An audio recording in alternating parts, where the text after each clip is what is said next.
Welcome again to Astronomy Daily. Thank you for joining us. If you haven't already, head over to the Facebook page of Space Nuts. That's the Space Nuts podcast group, and join up if you haven't already. I also want to just take a moment to commend Benjamin Burr for placing a wonderful photograph of Jupiter up recently. I have looked at that with great admiration. Well done, Benjamin. Everybody, go and have a look. It's fantastic. And also, I want to thank Zoran for posting a fantastic image of the Crab Nebula, which has been filtered with that 3D filter thing. It really does make you feel as if you're zooming through space at 1,000,000 miles an hour. Fantastic stuff. Check out the Facebook page for the Space Nuts podcast group. That's where we gather. That's where we have fun. And let's get on with the show. Astronomy Daily, the podcast, with your guest host, Steve Dunkley. And watching over my shoulder to make sure I don't press any of the wrong buttons is my good friend and confidant and intrepid AI reporter, Hallie. How are you today, Hallie? Oh, I'm great, Steve. And you don't have to worry about those buttons and controls. Yes, some of them are a bit complicated. I thought they might interfere with the broadcast. Oh, no. No, they are for the cooktop and the sandwich maker. Oh, well, I feel so much better now. Thank you, Hallie. How about some headlines? Okay, here we go. Carolyn Ernst, a planetary scientist at the Johns Hopkins University Applied Physics Laboratory and instrument scientist for DART's SOL instrument, is examining the early results of the impact of the NASA's Double Asteroid Redirection Test, DART, spacecraft which slammed into a small asteroid called Dimorphos on September 26 to test a potential technique to protect Earth, should we find ourselves on a collision course with a large space rock. One characteristic of Dimorphos jumped out as soon as scientists saw DART's final few images before impact. Its rocky surface strewn with boulders, dust and pebbles.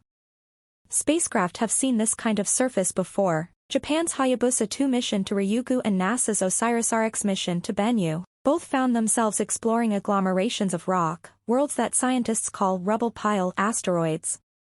Ernst said because it looks so rubbly and because of what we know of those other asteroids, she thinks a lot of people imagine that it is sort of a rubble pile or kind of a loosely held together collection of rocks.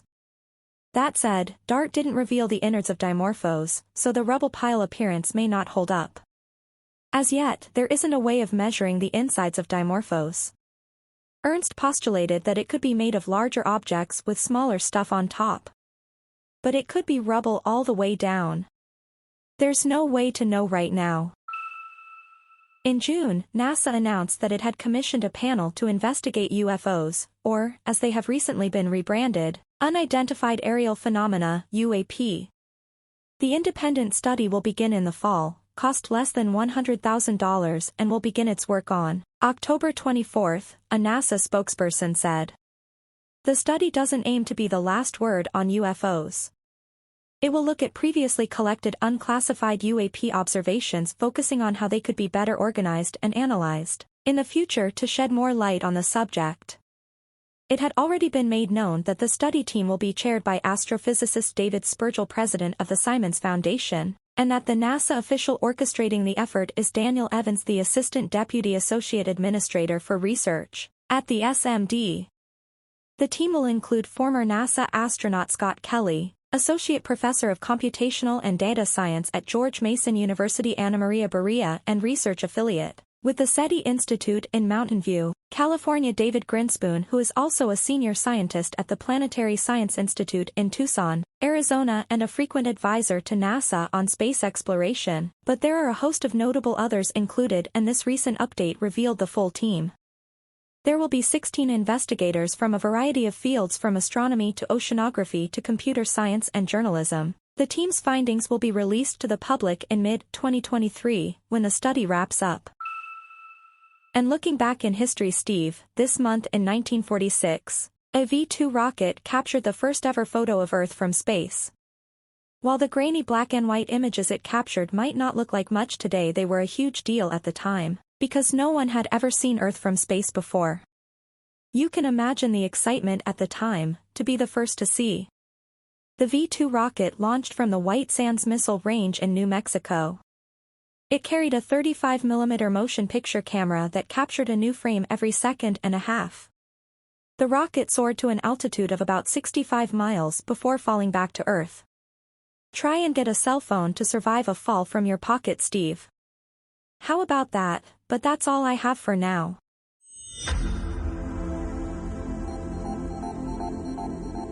Oh, too right, Hallie. Our cell phones should be made of the same stuff our space probes are made of. Now, after overcoming engine troubles, fuel line leaks and a major hurricane, NASA says it's ready for the third launch attempt of its Artemis 1 moon mission. Liftoff has been scheduled for no earlier than 12:07 a.m. Eastern Standard Time on November 14, to be exact. Backup launch dates for the mission include Wednesday, 16 November, beginning at 1:04 a.m. Eastern Standard Time, and Saturday, November 19, beginning at 1:45 a.m. according to NASA. An uncrewed test flight of NASA's Space Launch System (SLS) rocket and Orion spacecraft Artemis 1 will serve as a shakedown for flight systems and an opportunity to run experiments as Orion flies around the moon and back to Earth. A launch date on 14th November would result in a 25.5-day long mission, with Orion splashing down in the Pacific Ocean on Friday, December 9. The SLS rocket and Orion have been stored in NASA's rocket hangar at Florida's Kennedy Space Center, the Vehicle Assembly Building, since September 26, when the space agency rolled the rocket back from the launch pad to protect it against potential damage from Hurricane Ian. The hurricane weakened to a tropical storm before reaching Kennedy Space Center, and NASA indicates very little maintenance work will be needed to get the big rocket ready for the launch pad once again. The space agency currently plans to roll SLS and Orion back to the Launch Complex 39B on Friday, November 4. NASA's first attempt to launch Artemis 1 mission on August 29, but scrubbed that launch after discovering problems in the cooling one of the big rocket engines to the appropriate temperature for launch, a process known as thermal conditioning. The space agency has since resolved it to begin that part of the launch process sooner to give all four of the main stage RS-25 engines, the same engines used on the Space Shuttle, a chance to condition properly.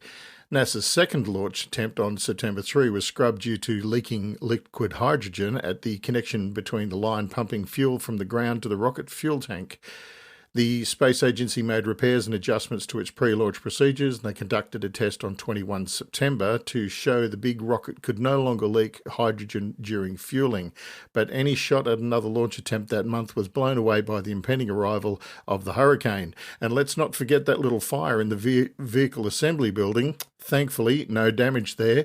If there's a successful launch in November, Artemis 1 mission will lead to Artemis 2, scheduled for spring in 2024, which will see 4 astronauts fly a similar flight path to around the moon and back. If all goes well with 2, Artemis 3 will launch sometime in 2025. The Artemis 3 mission aims to put 2 human astronauts on the surface of the lunar South Pole, the first human boots on lunar regolith since Apollo 17 astronauts returned home in 1972.